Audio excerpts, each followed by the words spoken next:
இன்னைக்கு நான் வந்து உங்களுக்கு இந்த சோதனை குழாய் சிகிச்சை யார் யாருக்கெல்லாம் ரொம்ப சாத்தியம் அப்படின்றத சொல்கிறேன்.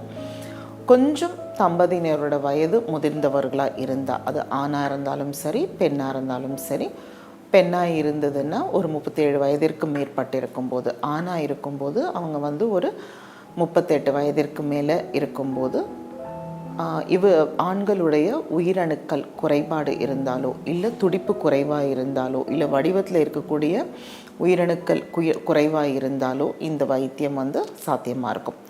மற்றபடி பெண்களுக்கு உண்டான பிரச்சனைகள் அப்படின்னு இருக்கும்போது, ஏற்கனவே நான் சொன்ன மாதிரி வயது முதிர்ந்தவங்களாக இருக்கிறவங்க, கருமுட்டைகள் ரொம்ப எண்ணிக்கையில் குறைவாக இருக்கிறவங்க, அதுக்கப்புறம் திருமணமாகி 5 வருடங்கள் ஆகி எதுவுமே காரணம் இல்லை, எல்லாமே நல்லா இருந்தாலும் கருதரிக்கலை அப்படின்றவங்க, ஐயுஐ சிகிச்சை நம்ம வந்து பார்த்திங்கன்னா ஒரு 3 முறை வரைக்கும் செய்யலாம், அதிகபட்சம்ன்றது 6 முறை வரைக்கும் செய்யலாம். அதுக்கும் மேலே இவங்க வந்து ஐயுஐ சிகிச்சை செஞ்சால் அது வந்து இவங்களுக்கு சாத்தியமாக இருக்காது.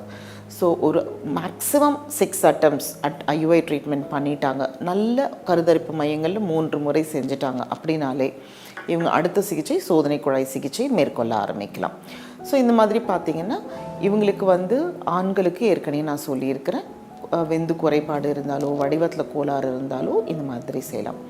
இது தவிர வந்து பார்த்திங்கன்னா கிருமி தாக்கம், சில நேரங்களில் வந்து பார்த்திங்கன்னா அந்த ஆணோ பெண்ணோ ஏதாவது வந்து சூழ்நிலையின் காரணமாக இந்த ஹெச்ஐவி இந்த மாதிரி கிருமி தாக்கம் ஏற்பட்டிருந்ததுன்னா நம்ம வந்து இந்த இக்ஸி செயல்முறை மூலயமா கருதரிக்க வைக்கும்போது அந்த பெண்ணுக்கு பிறக்க போகிற குழந்தைக்கும் சரி, அந்த கர்ப்பமாகக்கூடிய தாய்க்கும் சரி, அந்த கணவர்கிட்ட இருக்கிற அந்த ஹெச்ஐவி தொற்று வராமல் நம்மளால் வந்து காப்பாற்ற முடியும். ஸோ இந்த மாதிரி பிரச்சனைகள் உள்ளவங்க எல்லாருக்குமே வந்து சோதனை குழாயாகப்பட்டது வந்து ரொம்ப சாத்தியமாக இருக்கும்.